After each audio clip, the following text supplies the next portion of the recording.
Kādi ir izplatītākie mīti par sirds veselību? Jāsaka, mīti mēdz būt medicīnā dažādās jomās un dažādi, un bieži tie iesakņojušies gadu gadiem. Viens no mītiem ir tas, ka sirds slimības skar tikai vecus cilvēkus.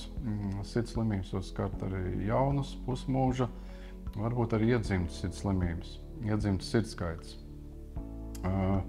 Vēl viens no mītiem, kam es esmu liels pretinieks, ir tāds, ka uzskata, ka cilvēks paliek gados, ka tas ir normāli, ja cilvēkam trūkst elpa, viņš nevar paiet, viņam daudzās sirds, ka tā tam jābūt.